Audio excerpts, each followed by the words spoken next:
got it twisted, we don't care about feelings, this shit about business. All I see is commas, 20, 50, 100, racing to the money.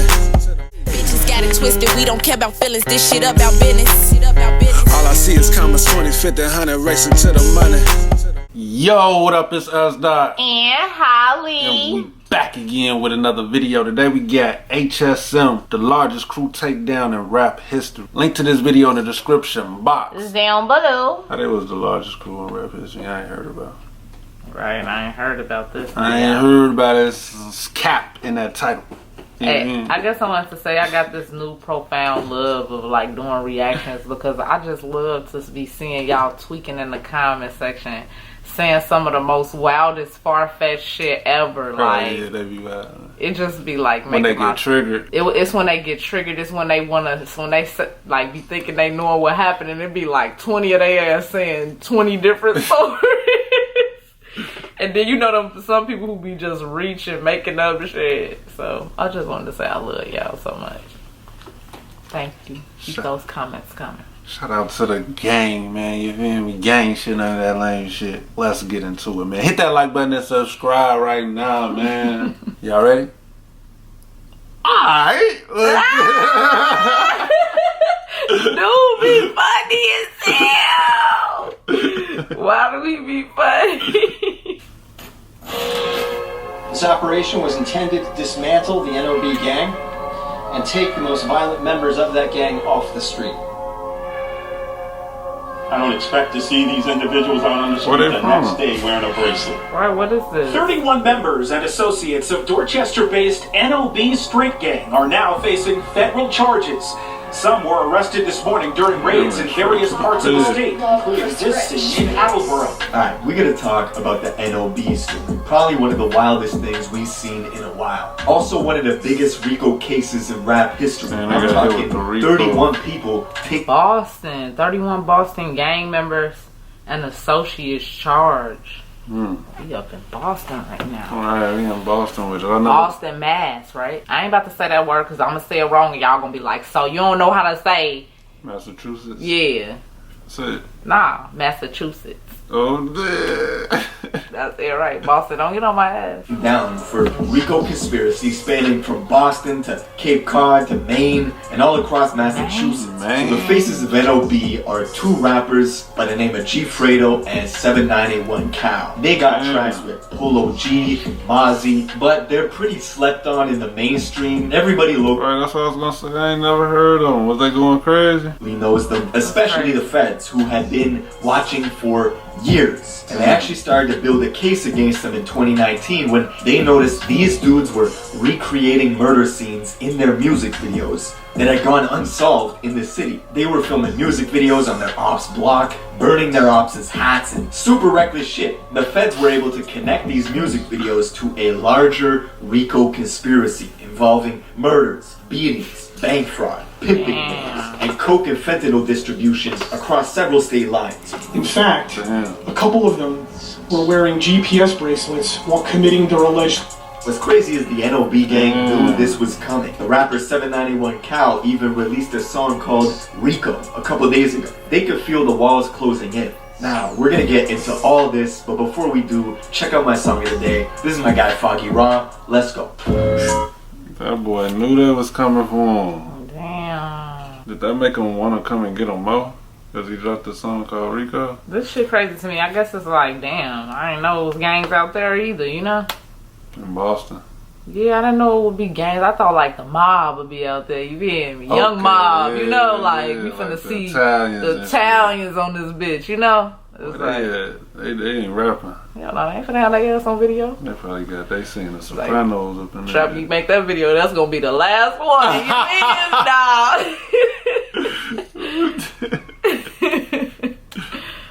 You To understand this story, we gotta go to one hood in particular in Boston called Dorchester, and this is the home of the NOB gang. Now, NOB stands for the three streets that they rep: Norton, Olney, and Berry Street. And they've had this huge beef with two blocks that are literally 5 minutes away from them in both directions. Holmes Avenue to the south and Cameron Street to the east. Now, what's crazy is most, if not all, the members of NOB are Cape Verdean. See, a lot of people don't know this, but Boston and the surrounding areas in Massachusetts have the highest Cape Verdean population outside. Massachusetts. His ass can't say.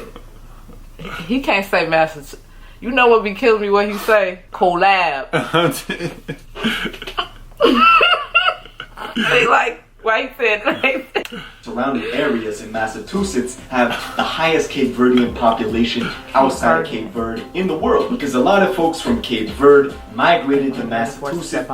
I'm sorry, I gotta read this. One of the major forces that brought Cape Verdeans to the Americans was the whaling industry. American whalers, is that what the word? Don't get on me. From New Bedford first began traveling to the islands in the 1790s. Okay, so Cape Verdeans is like a nationality. They take part in the whaling industry, where they would go off to the sea hunting for whales for their oil, meat, and whalebone, which that was big business till the 1920s. Then the industry died out. Boston became super gentrified, making rent literally the third most expensive in America, pushing people into hoods. And you ended up with these triple-decker houses, many of which needed Section 8 to survive. But this is where it gets crazy. Not only are NOB mostly Cape Verdean, but the blocks that they're beefing with are also Cape Verdean, so you end up with cases where you literally got some cousins who are fighting each other. Blood. Okay, so it is nationality. Damn, Cape Verdean. I never heard of that nationality. This is interesting as hell to a whole nother level. Like, so it is kind of like Italians, like, you know, it's Cape Verdean. Right, he get the time about whales and shit. They used to go. It's like, you know, that little, even that little insert. Like, this some deeper shit, you know. Wait, so they was beefing with. How do this work? Like, why don't they just say, alright, look, y'all, we all Cape Verdean. We all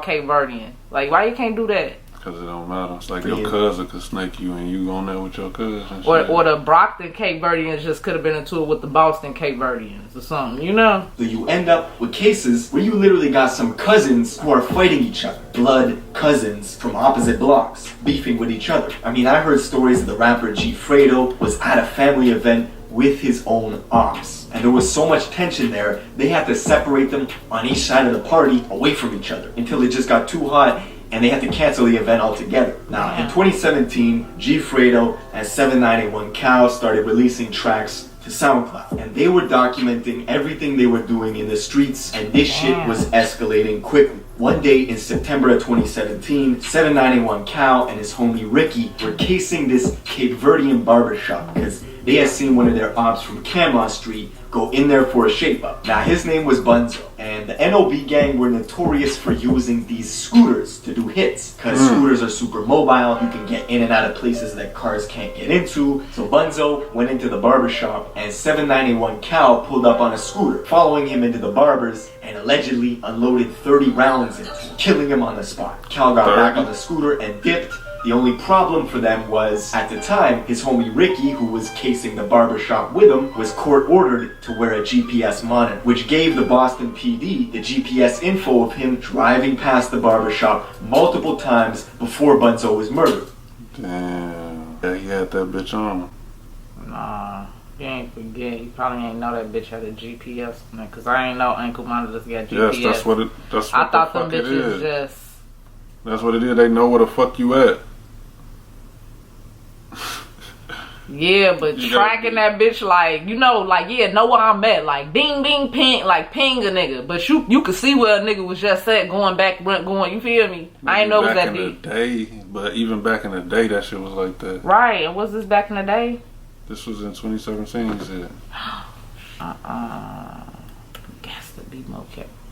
That's what I'm saying. He probably forgot he had them motherfuckers on or something. That's on go time. He heard the ops was there and shit else matter. Info of him driving past the barbershop multiple times before Bunzo was murdered. So the police got all that GPS data to prove that he's doing reconnaissance for the murder. Now, the state didn't act on it right away. Maybe it wasn't enough evidence. Maybe they weren't piecing that together. I don't know. And the shit continued to get violent. Right after they killed this guy Bunzo, Cal and G Fredo made the song Dead Ops, and they were just taunting Cameron Street. And what's wild about the music is G Fredo and Cal are getting hundreds of thousands of listens on SoundCloud. Meanwhile, their rivals from Cameron Street got no music, none. It's like a one-sided battle in the booth, right? They're beating up on them on the tracks, basically controlling the narrative. And while all this is going on, the NOB gang was spreading their enterprise. They opened up some trap houses where they were packing up heroin, fentanyl, coke, and they had a huge huge customer network that went as far as Cape Cod in one direction and Maine in the other. If one of the NOB members got booked, someone would take their place, and the money would get relayed back to 791 Cal, who would pay for their lawyers, give them canteen money. I even heard stories of Cal and G Fredo getting dressed up as junkies to go down to the crackhead spot in the city, which is an intersection in Boston called the Methadone Mile. And they would do deals as crackheads. But the problem was the state was onto them, right? The Boston police had several undercover officers playing the role. Boston? They had undercovers? Yeah, they was probably junkies too. Oh, man. Damn. That shit get deep. They went out like that. That's fucked up, man. Was onto them, right? The Boston police had several undercover officers playing the role of addicts who went to go make purchases off NOB members who were dealing. They had transaction records through text and phone, and they started to build up some evidence of the drug trafficking that NOB was doing. But even the state didn't know the scope of things. They might have made a couple of petty drug arrests here and there, but NOB kept expanding their operations. One night in February of 2018, G Fredo and one of his shooters pulled up to Cameron Street in a Chrysler Pacifica. They were doing a drill. They saw one of their rivals, whose name was John Collin, chilling in front of his house. So they doubled back a second time and pulled the car in slowly. G Fredo and his boy went stealth mode through an alley that was adjacent to John's house, and once they saw him, they started shooting. Once they dropped him, they made it back to the Chrysler and dipped. And a woman rushed over to John to see if he was okay, and as he was bleeding out, he pointed to the Chrysler and said, "That was G Fredo," and he bled out and died. Less than 6 weeks after that murder, G Fredo put out the song They Don't Know, where he basically recreates the murder scene of John Collin in his music video. Now, something about Fredo was he was known as the small dude with the itchy trigger finger. He would often head over to Cameron Street just looking for trouble. I heard stories of grown-ass men like OGs from the block that would see him coming and start running, which, I mean, I would too. Bullets don't discriminate with your age. You can be 19 and small with a gun, I'm running. And the rumors on the internet is that Fredo has at least 5 bodies, including his childhood friend who went by the name of Smoke, who he actually shouts out on the song called What Happened. I think the lyrics go,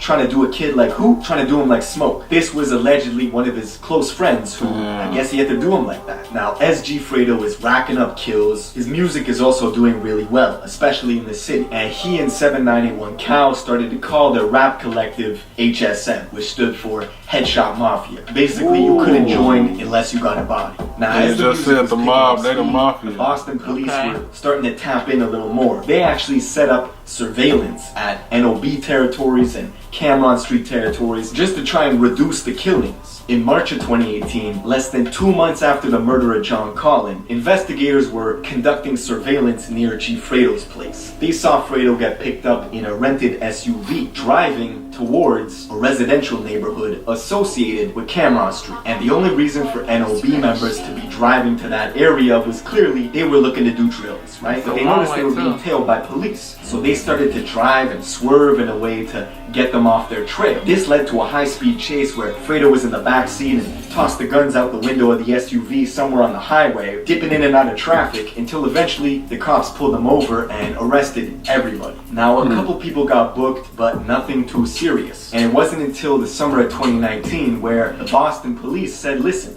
this is getting out of control. We need bigger guns. So they called in the feds to assist in the investigation. Now, in July of 2019, a kid was headshot by an NOB member. And 2 days after he died, Fredo released the video for the song Die Homes. It's tripping me out. It's tripping me out that they were going to recreate the video. Yeah, that's a little, but it's like, it's that deep. Like they ain't thinking motherfuckers looking, like, you know, they ain't thinking the feds watching them and shit. It's like, you ain't gotta create it like that. You supposed to create it in a different setting, to a more high class setting, so it don't really seem like, you know, but make it artist, like a movie. They like, whole recreating that bitch. Like an artist, like, you feel me, like a serial killer artist or something, like, you know what I'm saying? Like, you want to paint your picture a certain way, so you gotta go in.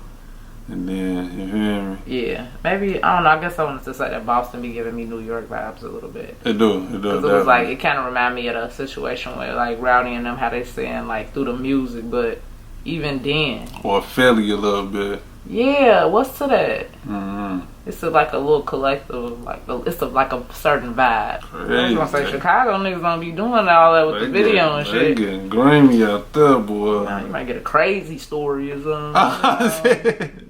So they want you want to say crazy story, you know? Look, all of his bushes like what? That this pussy I'm slinging gon' leave that stuff me slicked up.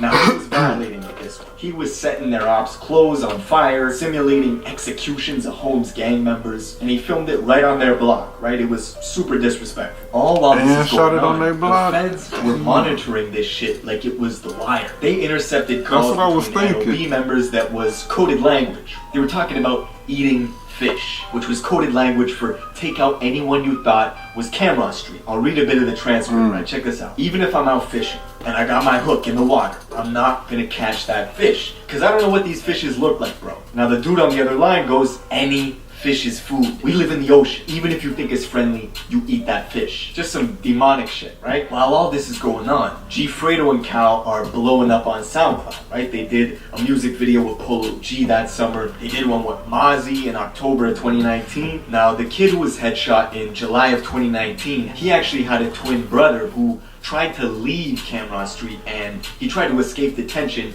with NOB. They caught up to him all the way out in the suburbs of Boston, like 45 minutes away. And they did that in February of 2020. So you don't escape this. This was kind of the last straw, right? The feds had been building and building and building this case since summer of 2019. And the reason the feds were brought in was to establish what's called RICO charges. Now you probably heard of that maybe from the Treyway case with 6ix9ine where they got RICO charges. Basically, before the RICO Act was signed into law, I think by President Reagan, it was virtually impossible to prosecute the high-level mafia dons or the leaders of the gangs, right? Because they rarely ever had direct paper trail or direct evidence of them committing the crimes. It was always enforcers. So the RICO Act let the government charge everybody as a criminal organization responsible for the individual actions people inside that gang took. So if somebody commits a murder for the express purpose of moving up in the gang and elevating the criminal enterprise, everybody can be responsible for it under RICO charges.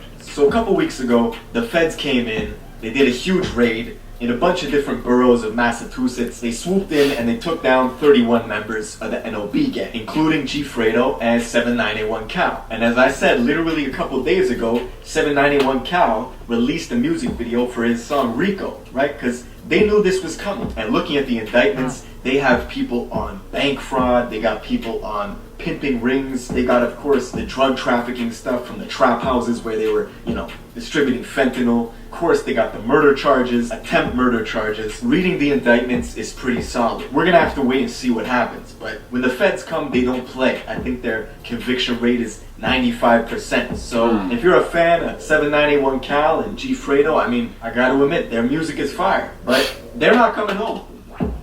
Damn. That's fucked up, man. Freedom boys, man. That's so crazy. I don't know, it was like that out there. So what's going on out there now? That's what I really want to know. Because this low-key just happened. But when did they catch them, though? I think they started in 2017. I thought they just caught him in 2020. Okay. But only I say that is because he said something happened in February of 2020. Like that, but I don't know if that boy, he said the boy got headshot. Right, okay. And that's when they swooped in and was like, nah, that's it right there. And then he said it was like a week ago or some shit from when. Yeah, so Boston. Headshot Mafia. Boston whole operation went down. Go listen to some of that nigga songs right now. You feel me? Let us know how y'all feel about it, man. Drop it down in the comment box below. It's Holly and SI. Don't forget to follow us on social media. HollyXS. Bitches got it twisted, we don't care about feelings. This shit about business. All I see is commas, 20, 50, 100, racing to the money.